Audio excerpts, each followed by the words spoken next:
घनश्याम मुलानी, हमारे इस विश्व भारती यूट्यूब चैनल में आप सभी का बहुत-बहुत स्वागत करता हूँ। आज शाम से जो खबरें आ रही हैं कि दोपहर को ये जो नीरव मोदी के जो मामा थे, इनका जो भी वो एंटीगुआ से भाग गए थे, इनका तो विषय शाम तक तो उनका सॉल्व हो गया और ये जानकारी मिल रही है कि वहाँ से उनको डायरेक्ट भारत में भेज दिया जाएगा। खैर, डोमिनिका की सरकार जो भी करेगी, वो सही करेगी, सही निर्णय लेके कायदे के हिसाब से, कानून के हिसाब से सब करेगी। लेकिन और कुछ ऐसी नई जानकारी आ रही है और काफ़ी सारे टीवी चैनलों के ऊपर भी चर्चा चल रही है और पूरी शाम और लगभग रात तक अब तक चल रही थी कि ये पॉलिटिक्स चल रही है इस ऑक्सीजन शॉर्टेज और वैक्सीन शॉर्टेज के ऊपर। तो उसके ऊपर आपको विस्तृत जानकारी देने के लिए मैं यहाँ कुछ चैनल पर आपसे बात करने आया। तो सबसे जरूरी बात यह है कि अगर आपको सही और पूरी जानकारी चाहिए तो आप इस वीडियो को पूरा देखें और इस वीडियो को लाइक करें, हमारे चैनल को सब्सक्राइब करें। और अगर आप ये वीडियो आगे में छोड़ेंगे तो आपको जानकारी उतनी मिल पाएगी जितना तक आपने देखा है।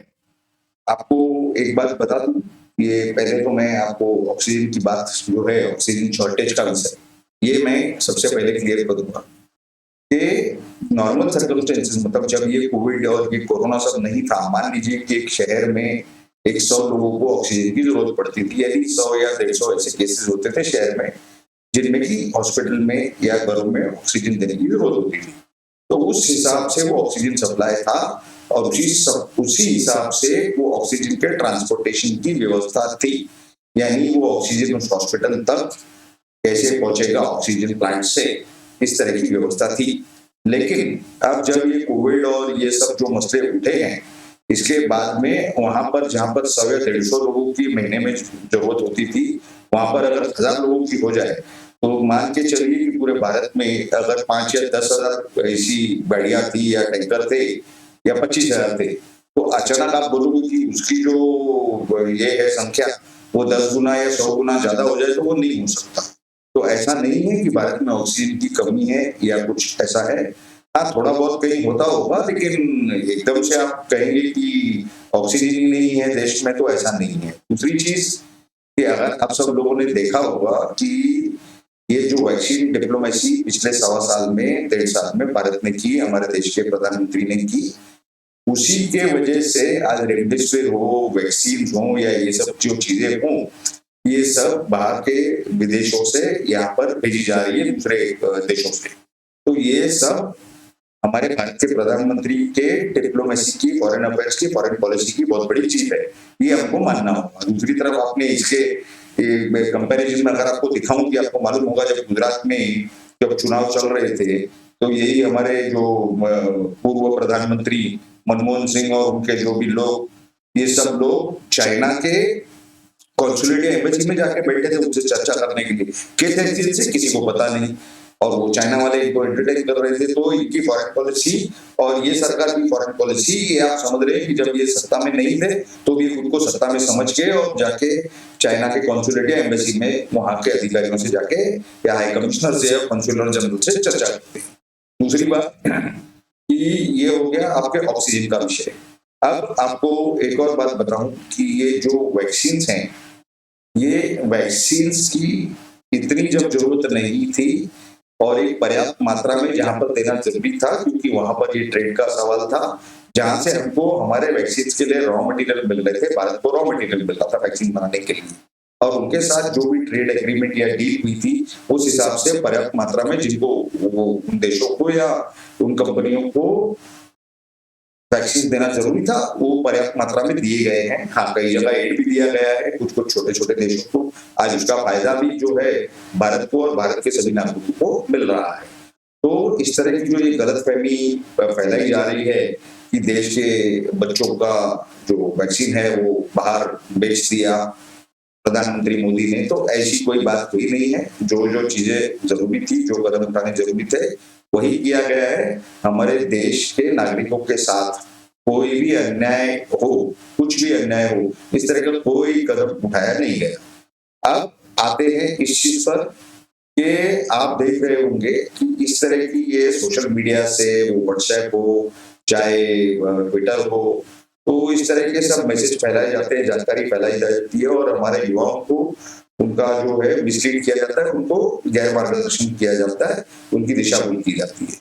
ये सब चीजें जो है ये गलत तरीके से ये सोशल मीडिया का दुरुपयोग किया जा रहा है और उसके बाद जब हमारे देश के जो कानून है इंफॉर्मेशन टेक्नोलॉजी एक्ट, ये कोई आज नहीं बना, ये सन 2000 में बना और उसके अंदर जो भी अमेंडमेंट आए वो इस मनमोहन सिंह जी के जो 10 साल सरकार चली सोनिया जी के नेतृत्व में और मनमोहन सिंह प्रधानमंत्री होते हुए उसमें जो भी इन्होंने अमेंडमेंट किए वो सब अमेंडमेंट आए और उसके बाद में 2014 में जब सरकार बदली, यानी देश के नागरिकों ने जिन्हें कस्टोडियन बनाया, जिन्हें ट्रस्टी बनाया इस देश की सत्ता और सरकार चलाने के लिए, उन्होंने उस कानून को सिर्फ अमल में लाने की यानी इम्प्लीमेंट करने की कोशिश की है। अब उस इम्प्लीमेंटेशन के लिए और नेचुरल जस्टिस के हित में ये जरूरी होता है कि ये जो सोशल मीडिया कंपनीज हैं इनको 90 दिनों का नोटिस दिया जाए कि ये वो सब कानून इम्प्लीमेंट करे अपने कंपनी में और उनका जो विजिलेंस ऑफिसर है या कोऑर्डिनेशन ऑफिसर है ऐसा सब अपॉइंट करे जो कि सरकार के साथ में कोऑर्डिनेट करे कि अगर कोई भी ऐसी घटना होती है या वो सोशल मीडिया प्लेटफॉर्म का अगर दुरुपयोग कहीं होता है भारत के सरकार के या भारत के जनता के या भारत के संविधान के खिलाफ या ये सबके हित के खिलाफ, तो उसमें जो भी जानकारी लगी ये कंपनियों ने उन अधिकारियों द्वारा सरकार तक पहुंचानी है। लेकिन ये इस तरह का कुछ भी करने के बजाय इनमें से कुछ कंपनियां ऐसी है जो कि वो कंपनी छोड़कर उन्होंने इस तरह का कोई काम नहीं किया और अभी उसमें से ऐसी जानकारी मिल रही है कि व्हाट्सएप और वगैरह ऐसे कुछ हैं, ये लोग जो है न्यायालय कोर्ट में पहुंच गए हैं सरकार के खिलाफ। अगर इनको 90 दिन का समय दिया गया था तो उस समय इन्होंने न्यायालय में जाना चाहिए था, उस समय तो ये लोग गए नहीं, लेकिन अब गए हैं और अब क्यों गए हैं? अब ये लोग ऐसे कर रहे हैं कि आपके कंधे के ऊपर बंदूक चला रहे हैं, यानी कि जनता बोले कि अभी हमको ट्विटर की जरूरत है, व्हाट्सएप की जरूरत है, तो इसको बैन नहीं किया जाए, इसके ऊपर कार्रवाई न हो और भारत की जनता के खिलाफ भारत के कस्टोडियन के ऊपर गोली चलाई जा रही है या उनके खिलाफ जो है वातावरण बनाया जा रहा है। आप पिछले 2 सालों से देख रहे हैं किस तरह से वातावरण बनाया गया इस सरकार के खिलाफ, जो कि मेजोरिटी से चुन के आई है, संविधान के प्रावधानों के हिसाब से है और जनता के मर्जी और खुशी से आई सरकार है। ये किसी ने थोपी हुई सरकार नहीं है। जब इंदिरा गांधी जी की सरकार थी वो बहुमत लाती थी, उन्होंने तो कई राज्य सरकार बर्खास्त किए, क्या इन्होंने किए? पश्चिम बंगाल में भारतीय जनता पार्टी के कार्यकर्ताओं के साथ में इतनी मारकाट की गई, उनके महिलाओं का बलात्कार किया गया, उनके घर वालों को मारा गया और बहुत कुछ हुआ, लेकिन क्या इन्होंने वो सरकार बर्खास्त की? राज्य सरकार नहीं की। महाराष्ट्र की इतनी सारी बातें सामने आई, क्या इन्होंने महाराष्ट्र की सरकार बर्खास्त की? नहीं की, क्योंकि ये सत्ता के दुरुपयोग में विश्वास नहीं रखते। हाँ, जब उस तरह का कोई सबूत आएगा उस सरकार के खिलाफ कि उन्होंने जानबूझ के ऐसा कुछ किया है, तो इनका कर्तव्य होगा कि जनता के हित के रक्षण हेतु यानी रक्षा के लिए इनको अगर राज्य सरकार बर्खास्त करनी पड़ेगी तो ये जरूर बर्खास्त करेंगे, लेकिन उसके लिए सब्सटेंशियल एविडेंस यानी मजबूत सबूत की जरूरत होती है। दूसरी चीज कि ये जो भी आप देखते हैं कि ये कुछ प्रांत हैं 2-4, ये लोग वैक्सीन शॉर्टेज, ऑक्सीजन शॉर्टेज और यहाँ तक ये है कि इनको तो ये बेड भी जो इन्होंने है मिलिट्री के लिए सेंट्रल गवर्नमेंट से 500 बेड, इनको वेंटिलेटर जो है वहां से चाहिए सेंटर से।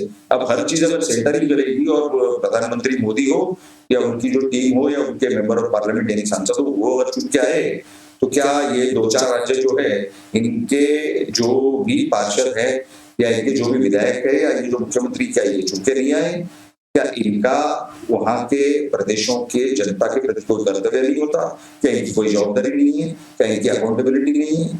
ये सब होते हुए ये सब जानबूझ के किसी का बदनामी करने के लिए और साथ में देश की भी बदनामी हो रही है। आप देखिए सीए का जो सब चला, उसमें कौन से प्रदेश के लोग वहां पर जाके इन किसान को इन लोगों से मिले या फिर उसके बाद में वो विषय खत्म किया है उन्होंने क्योंकि उनको दिखाई दिया कि इसमें सक्सेस नहीं होने वाला, फिर आखिर में दंगे हो गए। उसके बाद इन्होंने यही सब वातावरण खराब करने के लिए फिर जो है भारतीय लोगों के कंधे पे बंदूक रख के चलाई, यानी कैसे कि ये किसानों का आंदोलन किया। अब ये किसानों का आंदोलन क्या हुआ, उससे देश का इमेज खराब हुआ। अंतरराष्ट्रीय स्तर पर भारत का इमेज खराब हो, इस तरह की पूरी हरकतें हो रही है और इस तरह की साजिश है, ऐसा अंदाजा लग रहा है, ऐसा ही कुछ चिन्ह दिख रहे हैं। क्योंकि एक के बाद एक इसी तरह के कुछ न कुछ काम चल रहे हैं। अभी आपने देखा कि वो मेहुल चोकसी, अब वो जब 188 किलोमीटर दूर बोट में दूसरे देश में गया, तो उसमें भी कुछ तो बात होगी।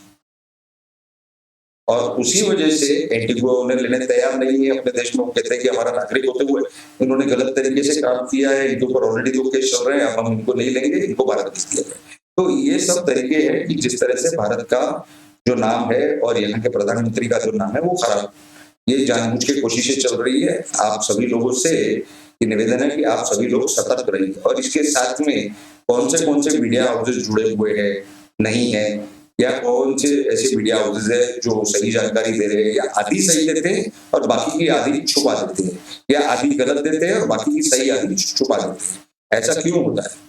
हमारे जनता के, भारत के लोगों की मिसगाइड क्यों किया जाता है? ये सब आपने सोचना है और इस बारे में आपने बहुत अच्छे से और ध्यान लगा के सोचना है। और आपको ये जानकारी होनी चाहिए कि जिन लोगों को आपने ट्रस्टी बनाकर बिठाया है वहां पर केंद्र में, उन लोगों के खिलाफ जो षड्यंत्र चल रहा है, आपके देश के खिलाफ जो अगर कुछ षड्यंत्र चल रहा है, तो उसको तोड़ने के लिए सभी लोगों ने एक साथ आना है। ऐसा नहीं कि व्हाट्सएप को बैन नहीं किया जाए, ट्विटर को बैन नहीं किया जाए, ये विदेशी कंपनियां हैं, ये हमें चार्ज नहीं करती, इसका मतलब है कि कुछ ना कुछ अलग तरीके से इनकम कर रहे हैं, ये सब सेवाएं हमें देती है। यानी हमारी इंफॉर्मेशन कुछ सर्वर्स तक पहुंचा रहे हैं और फिर वो प्राइवेट सर्वर्स तक जा रही है, उसमें प्राइवेसी वायलेट नहीं होती, बग नहीं होती। लेकिन जब किसी कोई देश के खिलाफ अगर काम करेगा, उसकी जानकारी देनी हो, तो ये बोलते हैं कि एन्क्रिप्शन टूटेगा। जब मेरी अलग जानकारी और आपकी अलग जानकारी अलग अलग प्राइवेट कंपनीज के पास जा रही है अलग अलग मकसद से, तब एन्क्रिप्शन नहीं टूटता। लेकिन एक इंसान की जानकारी या 4 इंसानों की जानकारी अगर भारत सरकार को देनी पड़े, तो इनका एन्क्रिप्शन टूट जाता है, राइट ऑफ प्राइवेसी खत्म हो जाता है। ये किस तरह का राइट ऑफ प्राइवेसी है? और ये लोग कौन है राइट ऑफ प्राइवेसी के बारे में बोलने वाले? जो अफेक्टेड हैं, जो अग्रीड होंगे, वो लोग जाएंगे न्यायालय में सरकार के खिलाफ। ये लोग कौन है? ये कस्टोडियन है? क्या इनको भारत के लोगों ने चुनकर दिया है, इलेक्ट करके दिया है? इनकी मेजोरिटी है पार्लियामेंट में, या ये लोग इलेक्ट होके आए पार्लियामेंट में? तो इनको कोई अधिकार नहीं है इस तरह की कोई बात करने का, और ये हमारी राइट ऑफ प्राइवेसी का बारे में इन्होंने कोई भी सोचना गलत बात होगी। और हमारी तरफ से बात करना, हमारी तरफ से बात करने के लिए हमने हमारे प्रतिनिधि चुनकर दिए हैं। ये फॉरेनर लोगों को, विदेशी लोगों को कोई अधिकार नहीं है हमारी तरफ से, हमारी सरकार से बात करने के लिए। हमें जो हमारी सरकार से बात करनी है वो हम खुद करने के लिए सक्षम है। हम इनको बिठा भी सकते हैं, हम इन्हें गद्दी से, कुर्सी से उतार भी सकते हैं। ये हमारा इंटरनल मामला है, हमारा आंतरिक मामला है।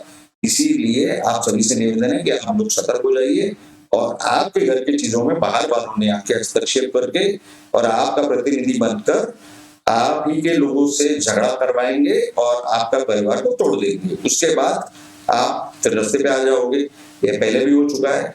तो इसी सब से अपने सीखने की बहुत जरूरत है और हम सबको मिलकर चलने की जरूरत है। तो ये सब चीजें जो है, इस तरह की हमें बार बार जानकारी आती रहती है, रोज कुछ ना कुछ नई जानकारी आती है। हम हमारे वीडियो के माध्यम से आप तक की जरूर पहुंचाते हैं और आगे भी पहुंचाते रहेंगे। इस पूरे विषय पर, यानी वैक्सीनेशन शॉर्टेज हो, ऑक्सीजन की शॉर्टेज हो, या ये जो मीडिया हाउसेस का रोल हो, या सोशल मीडिया की जो कंपनियां हैं, इनके बारे में आपकी जो भी राय है हम जरूर आपसे जानना चाहेंगे। आप सभी लोग कृपया करके आपकी जो राय है वो नीचे कमेंट बॉक्स में जरूर लिखें। और दूसरी चीज कि इस विषय के सिवा, ये तो जानकारी जैसे आती रहेगी वो तो हम आपको देते रहेंगे। इसके सिवा अगर आपको किसी और विषय में जानकारी चाहिए या आप चाहते हैं कि हम उसके ऊपर वीडियो बनाएं, तो वो भी आपकी जो बात है आप नीचे कमेंट बॉक्स में जरूर लिख दीजिए। और हमारे इस वीडियो को, अगर आपको ये वीडियो अच्छी लगी हो, इसमें जानकारी दी गई वो अच्छी लगी हो, तो आप जरूर इस वीडियो को लाइक कीजिए।